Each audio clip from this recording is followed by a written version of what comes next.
All right. Okay, yes, I see the color bars at the bottom. Look, y'all. It's the third try I'll be recording this. I have my earpiece in, but they don't let me do that. All right, so anyway, what's up? So I posted some short videos on TikTok about this. Check out the description box below for the link on TikTok to check that out, because I'm channeling this information, so it may be slight variances in information. But we're going to talk about Omnivoyant Souls. First off, what the heck is an Omnivoyant Soul? Alright, so what an Omnivoyant Soul is someone that has not one particular connection or spirit tribe or spirit family or soul tribe or soul family. It is someone who connects to various spiritual lineages, as well as even various 3D lineages as well. An omnivoyant soul can be led, especially for those that are on spiritual and or ancestral initiations. We can be led to connect with the archangels, with ascended masters, with deities, with spirit animals. We're different places on a spiritual level. There's not just one that's over us, one that we feel completely connected to. You know, there's not just one place we can just, you know, get everything we need from and feel like a sense of home. Even for those that are star seeds, it's the same thing. It's not just one star family that one feels connected to. Not just one particular star family that you have this strong unyielding tie. It's like, yes, this is the home. You have many connections. You know, so a lot of us, let's say for instance, for a child, when we were kids, sorry, I got a phone call. We were the kids that hung around everybody. You know, not just one group was everything. You know, there were many different groups we connected with, many different, you know, types of people, you know, different activities we were in, and your parents probably thought you were everywhere and doing everything. Well, you were, but that's because that's authentically who you are energetically and or on a soul level. That transmits into our spirituality as well, our awakenings, our ascensions, all of that, our process, our journey, because there's not just one. So as well, you know, as you grow older, it seems as if, like, you know, everybody else has, you know, their place to be and these really strong connections, but you have a strong connection, but there is always something else. There is always more. On the outside looking in, it looks as if, you know, you're unstable, you're whimsical, you're indecisive, you're non-committal. You know, it looks like, you know, it looks like everything completely negative. Because, you know, we're told to be stable, have one place, and this. Energetically, on a soul level, you are a nomad.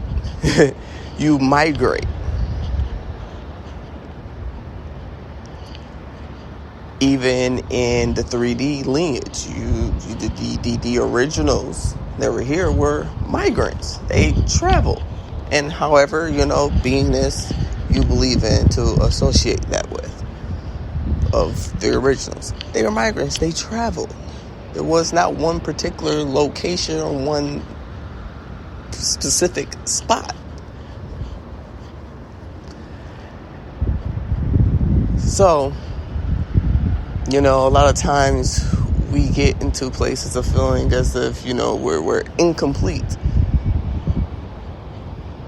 Being in one place, we'll go somewhere and we'll feel a strong pull there, for a particular amount of time, and then all of a sudden it's not there. It's not there as strong as it was. Well, that's because you were being guided to go there. So when you feel that strong pull or gravitation towards something, you're being guided to go there and associate, or whatever the case may be, and interact, engage, all of that, for whatever reasons are behind that.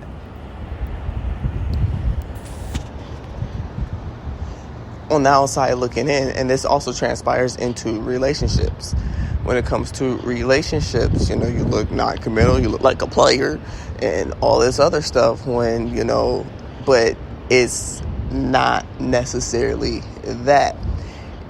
We meet the people that we meet for a reason. We meet them so that we can find out who it is that we are. And the only way we can find out who it is that we truly and authentically are is to find out what we ain't. Is to find out what we are not, and be able to transmute, whatever healing or growth that is needed, so that we can begin to fully bloom into who it is that we are. When you plant a rose seed, that seed is not going to look like the rose. And when it starts to grow, it's still not going to look like the rose until it fully blooms. Life is that same way. The process, the journey is the same way. So, on the outside looking in, you look like all of this. On the inside, you feel, left out. You feel overlooked. You feel overshadowed. You feel like there's something wrong with you. You feel abandoned. You feel scattered. You feel displaced. You feel discombobulated.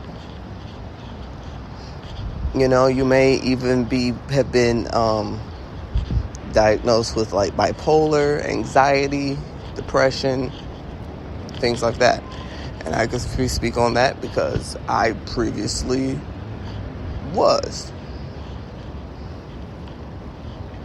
When come to find out, I wasn't. Now, that's a whole Medicare or not having medical. That's a whole nother story when it came to actually getting the diagnosis. But some of us do actually gain those diagnoses. But with that, because a lot of time people don't take their time to get a diagnosis. It's actually supposed to take 1 to 2 years before to get a diagnosis, because they have to really get to know you. Something, it just could be through experiences versus what's innately true. I got a diagnosis and medication the first day after talking to a guy for 5 minutes that didn't even look me in my eye. But like I said, that's a whole nother story. But anyway, we're going to get back to the topic at hand. So, being an omnivoyant soul, those are the difficult things that you feel on the inside. And we feel that way. We do. We can very much feel bipolar, but we really aren't.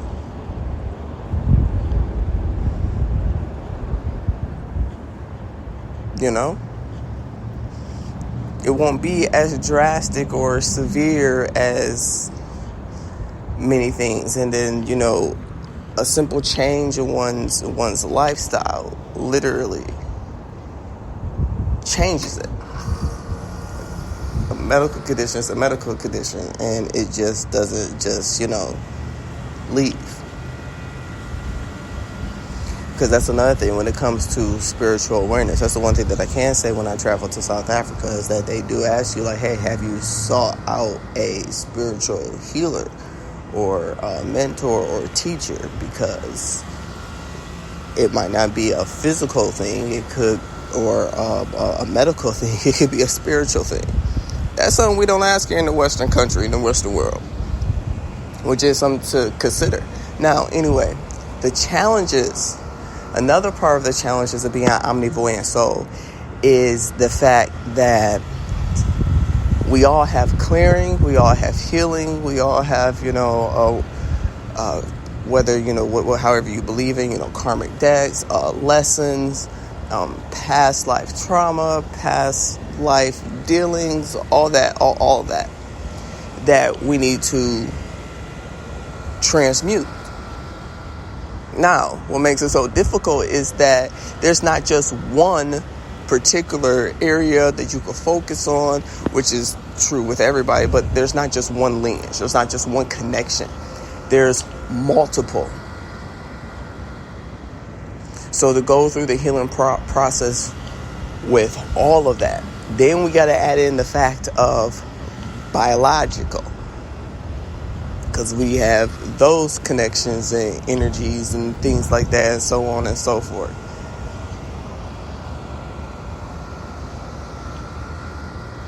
Then, if you're adopted, like me, then you also got the some of that energy as well to heal and to transmute through and from. Now, which all of this is a free will choice. Nobody has to be on the journey. You can plug yourself into the matrix at any time. We're going to have processes of wanting to quit, wanting to stop, actually quitting and stopping, but your soul is still going to pull and redirect you in what's for your highest good, whether on the path or not, So everybody needs a break. Everybody needs a break now and then, because it is a lot. Because it's not just, they just come in a structured way and go, hey, okay, so we're going to work on this lineage. Hey, we're going to work on this portion of your past life. No, sometimes it could be like that. And in some moments, it could be all of it at one time, which is a lot. Remember going back to school and having 8-9 periods in school. I went to a college preparatory high school. Thank God. So I had 4 classes. 2 of them were core classes, 2 were electives, and then in half a year we switched it, because that's how it is in colleges.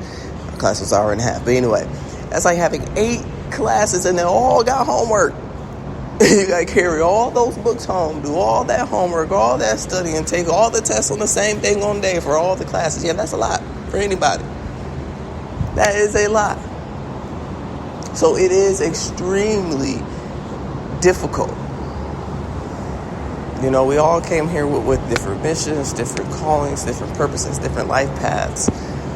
For omnivoyant souls, it could be a connection to the various ones that are here and going through everything that everyone goes through around you. And that's another thing. You're going to have a strong connection to what's happening in the world, in the earth itself, in the galaxy, and in society at large as a human species. You're going to have those connections, which is why a lot of us don't really watch the news as much. If we are drawn to it, then we're drawn to it because for whatever particular reason.